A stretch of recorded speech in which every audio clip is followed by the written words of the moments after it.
nesses termos, quais seriam as competências mais importantes para a formação de um bom piloto? Bom, nós precisamos, são tantas, né? Nas diretrizes curriculares são tão amplas as diretrizes, né? É, nós precisamos trabalhar aspectos relacionados ao comportamento. O comportamento do profissional é bem importante, seja no que se refere às suas atitudes, seja na forma como ele absorve os acontecimentos também, né? Porque nós precisamos absorver, julgar, tomar uma decisão, né? Nesse sentido também, o domínio do idioma é muito importante. Estrangeiro, obviamente, né? O inglês é muito importante, até porque o profissional precisa fazer provas de proficiência, né? de inglês. Conhecer vários aspectos, eu diria também é importante conhecer vários aspectos do sistema, seja a legislação. Olha, eu senti uma necessidade tão grande de conhecer a legislação, de ter essa competência, que eu fui estudar direito, né? Porque não é, como eu brinquei anteriormente, não é só a reação aerodinâmica que faz o avião voar. O que faz o avião voar também é muito documento, né? Então precisa conhecer, precisa ter a competência agregada à sua formação de cabine, de pilotagem, mas precisa conhecer também a legislação, conhecer elementos de medicina aeronáutica, é importante conhecer também. Então, seria uma formação multicompetência, não temos como delimitar, talvez seja uma das áreas mais polivalentes, porque nós temos que estar aptos e sensíveis, sermos sensíveis para compreender e lidar com várias questões que se colocam rapidamente. Questão de meteorologia. Muitas vezes se deteriora a meteorologia, a gente sai do ponto A para ir para ponto B tá bom, chega lá, ponto B fechou, né? Então precisa ter a flexibilidade de ir para C, de ir para D, ou seja, conhecer várias ciências, né? São várias competências que se sobressaem, que se somam, né? E você foi falando isso, eu fiquei imaginando realmente do tamanho da responsabilidade técnica de um piloto, né? Porque em caso de acidente, realmente o cara precisa ter muita noção do que aconteceu para poder justificar e para poder apresentar sua responsabilidade técnica. Um fator importante é a psicologia. É bem importante, porque nós temos que lidar com o fato de nós estarmos ali dentro. Se a gente compromete a segurança, se viola a segurança, se a gente corre o risco de não voltar para casa. Tá junto ali no avião, né? Então é importante a disciplina. Falava de competência, a disciplina. Tem que ser disciplinado. Tem que ter uma comunicação também, falando em competências, uma boa comunicação com o dono do avião, com o patrão, ou com os seus superiores na empresa, enfim, seja lá em qual nicho for, são várias possibilidades. Tem que poder entender o porquê pode ir ou porquê não pode ir e fundamentar de forma técnica isso para o seu superior, né, para o patrão, para o dono do avião ou para a companhia. Olha, não podemos ir em razão de tais características, em razão meteorológica, em razão da máquina, né, o avião está com uma pane, algum problema. Então, isso sim, e temos que lidar com esse fator psicológico, a gente está ali junto, né, então, diferente de grande parte das áreas onde geralmente repercute no cliente, né, o problema.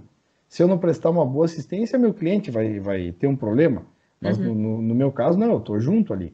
Então, a disciplina, né, o conhecimento, o autoconhecimento é importante também, para que a gente possa lidar com as emoções, né? A gente não pode dar aquela travada, né? Meu Deus, e agora? E você puxou um tema muito importante que me faz lembrar do cenário de pandemia. Como é que, no ponto geral, está sendo trabalhado, se está sendo trabalhado na formação desses estudantes, e como é que você vê já os profissionais no mercado, como é que eles estão lidando com essa questão? Olha, eu tenho visto que muitas pessoas, sim, têm se protegido, têm utilizado máscara, né? Isso visualmente, a gente enxerga os colegas, né, nos aeroportos. Então, mas o cenário de pandemia é um cenário psicológico muito forte, né? Então, nós temos a preocupação de manter uma saúde, uma higiene mental, manter as coisas de forma objetiva. O cuidado que pudermos ter, temos que ter, né? Mas nós precisamos estar conscientes da responsabilidade, e o avião ele é um ambiente muito seguro. né? O ar de dentro da cabine é constantemente trocado, né? Os motores nos grandes jatos, os motores vão admitindo ar, parte dele vai para a cabine, ou seja, e é trocado, válvulas vão trocando ar. É um ambiente que o passageiro pode ter segurança em voar, né? Então, o profissional tem que fazer a parte dele para poder contribuir. Isso é muito importante esclarecer, né? Porque a gente que é leigo, a sensação é que a gente vai estar tudo apertadinho dentro de uma caixinha e que esse ar não vai mudar, que esse ar não vai circular, sei lá. Eu sei que é ignorância, mas fato. A gente que é consumidor, a gente tem essa noção, né? Não, E não. eu tenho. Desculpa. Imagina, escutei ontem, salvo engano, teve a situação de um rapaz que se recusou a usar máscara num voo para Salvador. Eu não sei se você viu. Não, esse não. Ele se recusou, o voo retornou para o aeroporto e ele desacatou ainda a Polícia Federal, então foi preso. Olha que gênio, né? Mas enfim, e aí eu fico pensando como é que as tripulações, lógico, o piloto, mas as tripulações que me parecem sempre que estão lidando mais diretamente, em princípio, com esse tipo de perfil, se eles estão desenvolvendo burnout ou se isso é trabalhado, Ângelo. Olha, até onde eu acompanho, não está sendo trabalhado. Eu não tenho essa informação para te passar, sabe? O que me parece que acontece, eu espero que sim, que as companhias ofereçam suporte. Eu acho que sim.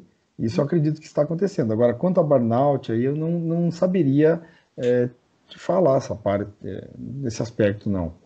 Esse eu fico te devendo. Não tem problema. Vai ter cortado a edição. Eu não vou cortar, não, porque é tudo tão novo que a gente começa realmente a pensar, Ângelo, né? Assim, lógico, com o tempo que já tem a pandemia, a gente começa a racionalizar e ver quais são os passos que devem ser dados. Algumas coisas a gente já tem mais esclarecimento do que outras. Então, assim, no início da pandemia, as pessoas não tomavam avião. Olha, sabe que existem aplicativos que a gente qualquer um de nós pode acessar para acompanhar os voos no Brasil. É bem legal, é bem legal. Eu acompanhava, reduziu muito, mas uma coisa absurda, como reduziu nos meses iniciais ali da pandemia, né, ali pelo meio do ano passado, mas reduziu muito. À noite, às vezes eu acessava, olhava, eram pouquíssimos aviões, né? Muitas linhas foram suspensas, né? Eu li a manchete de um jornal dizendo que aqui no Rio Grande do Sul as companhias vão voltar a expandir, né? Vão retomar a operação, né? Mas sim, sofreu muito, o mercado sofreu muito. A aviação ela tem uma característica, infelizmente, seja qual for a crise, né? Ela é uma das primeiras a sentir, porque tem muita questão relacionada a preço internacional, é o barril de petróleo, é o dólar, são vários fatores que acabam sensibilizando. Ela entra logo numa crise, então dá o problema, ela sofre, mas ela tem um poder fabuloso de recuperação, porque nós não vamos deixar de voar. A gente cada vez vai voar mais e precisamos voar mais, né? O Brasil é muito grande, o Brasil demanda por isso, né? E demanda a capilarização. Eu vejo que nós temos que ter espaço para as companhias regionais. Isso vai gerar emprego, vai gerar renda, vai gerar tributação, vai gerar tudo. Tem que capilarizar, tem que voar para cidades menores. Eu espero que isso aconteça muito no Brasil. Tem alguma justificativa para não haver essa capilarização?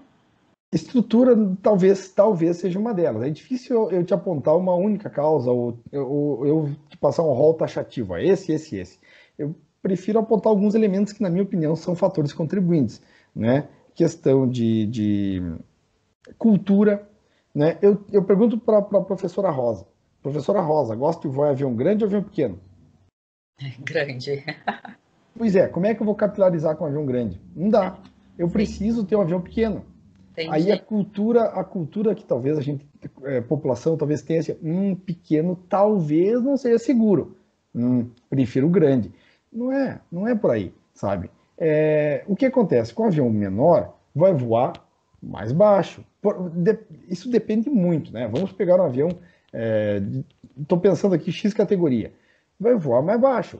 Se ele voa mais baixo, ele vai estar sujeito a condições meteorológicas adversas, porque os grandes jatos muitas vezes conseguem estar acima do tempo ruim, onde é mais tranquilo, sabe? Então, vamos voar um avião menor? Vamos. Mas daí a gente talvez esteja sujeito a condições meteorológicas não tão propícias. Aí vai bater mais, vai ter mais turbulência, mas daí é ruim. Aí a cultura já não, mas eu não vou nesse avião. Então, isso talvez seja um fator importante.